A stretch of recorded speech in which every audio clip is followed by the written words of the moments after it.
Hi friends welcome to रेन्ना समयल இன்னைக்கு என்ன சமையல் பார்க்க போறோம்னா ரொம்ப சுவையான மொறுமொறுப்பான முருங்கைக்கீரை அடை தான் பார்க்க போறோம். இத உரப்படை அடை தோசை எப்படி வேணாலும் சொல்லலாம். இந்த மொறுமொறுப்பான அடை ரொம்ப சுவையா இருக்கும். எளிமையான முறையில செய்யக்கூடிய இந்த முருங்கைக்கீரை அடையை ரொம்ப சுவையா எப்படி செய்யறதுன்னு வாங்க பாத்திரலாம். உரப்படை பண்றதுக்கு எல்லாத்தையும் ஊற வச்சிரலாம். அதுக்கு 1 டம்ளர் சாப்பாட்டு புழுங்கல் அரிசி, அது கூடவே 1 டம்ளர் பச்சரிசி, கடலைப்பருப்பு 1 டம்ளர், தோரம்பருப்பு 1/2 டம்ளர், பாசிப்பருப்பு 2 டேபிள் ஸ்பூன். அதிகமாக எடுத்தால் பாசிப்பருப்பு வலுவலுப்பாக இருக்கும், அதனால தான் 2 டேபிள் ஸ்பூன் எடுத்திருக்கேன். இப்போ எல்லாத்தையும் நல்லா கழுவிட்டு 2 மணி நேரத்துக்கு ஊற வச்சிடலாம். பருப்பு எல்லாத்தையுமே நல்லா ஊற வச்சாச்சு. இப்போ இது கூட 7 காய்ந்த மிளகாய் எடுத்துக்கலாம். உங்கள் காரத்துக்கு தகுந்த மாதிரி எடுத்துக்கோங்க. காய்ந்த மிளகாய் சேர்த்துட்டு இப்படியே ஒரு 2 மணி நேரத்துக்கு நல்லா ஊற வச்சிடலாம். அடைக்கி ஊற வச்சு 2 மணி நேரம் ஆயிடுச்சு.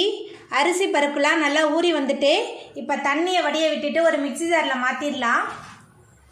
நம்ம ஊற வச்ச அரிசி பருப்பு 2ஐயும் மிக்சி ஜாரில் மாற்றியாச்சு. இப்போ இதில் ஒரு சின்ன துண்டு இஞ்சி சேர்த்துக்கலாம். அதுக்கப்புறமா சீரகம் 1 டேபிள் ஸ்பூன் அளவுக்கு சேர்த்துருக்கு. இப்போ எல்லாத்தையும் அரைச்சிட்டு வந்துடலாம். அரிசி பருப்பு 2ஐயும் மிக்சியில் மாற்றிட்டு அரைச்சிட்டு வந்தாச்சு. இப்போ இதில் அடைக்கு தேவையான அளவுக்கு உப்பு சேர்த்துடலாம். மஞ்சத்தூள், பெருங்காயத்தூள், பொடியாக நறுக்கி வச்ச பூண்டு சேர்த்துடலாம். பொடியாக நறுக்கி வச்ச சின்ன வெங்காயம், கடைசியாக முருங்கைக்கீரை சேர்த்துடலாம். முருங்கைக்கீரை சேர்த்துட்டு நல்லா கலந்து விட்டுடலாம். முருங்கைக்கீரையெல்லாம் சேர்த்துட்டு நல்லா கலந்தாச்சு. நம்மளோட அடை மாவு ரெடியாக இருக்குது. இப்போ நம்ம அடை சுட்டுடலாம். அடை பண்ணுறதுக்கு அடுப்பில் தோசைக்கல் வச்சு எண்ணெய் தடவியாச்சு. இப்போ நம்ம ரெடி பண்ணி வச்சுருக்கிற அடை மாவு எடுத்து தோசையாக சுட்டுடலாம்.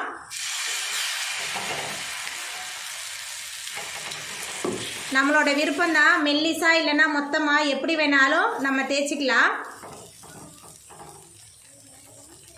இப்போ மேலால் கொஞ்சமாக எண்ணெய் சேர்த்துக்கலாம்.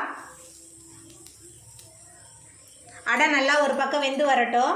மிதமான தணலில் வச்சு அடை ஒரு பக்கம் நல்லா வெந்து வந்துருச்சு. இப்போ அடுத்த பக்கம் நம்ம திருப்பி போட்டுடலாம்.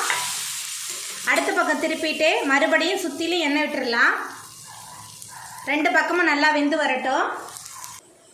அடுப்பை மிதமான தணலில் வச்சு அடை வாத்தோம். அடை 2 பக்கமும் நல்லா வெந்து வந்துருச்சு. இப்போ நம்ம அதை எடுத்துடலாம். எடுத்துட்டு இதே மாதிரி எல்லா அடையும் நம்ம வறுத்துடலாம்.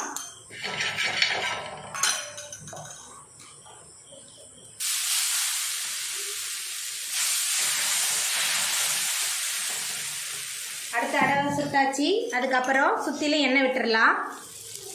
அடை நல்லா வெந்து வரட்டும். இதே மாதிரி எல்லா அடையும் நம்ம சுட்டு எடுத்துக்கலாம். அவ்வளோதாங்க, நம்மளோட சுவையான மொறுமொறுப்பான முருங்கைக்கீரை அடை ரொம்ப சூப்பராக ரெடி ஆகிட்டு. நீங்களும் உங்கள் வீட்டில் இந்த சுவையான முருங்கைக்கீரை அடையை செஞ்சு பாருங்கள். இந்த வீடியோ உங்களுக்கு பிடிச்சிருந்தா லைக் பண்ணுங்கள், ஷேர் பண்ணுங்கள், கமெண்ட் பண்ணுங்கள், சப்ஸ்கிரைப் பண்ணுங்கள். அப்படியே பக்கத்தில் உள்ள பெல் பட்டனையும் கிளிக் பண்ணிடுங்க. நன்றி.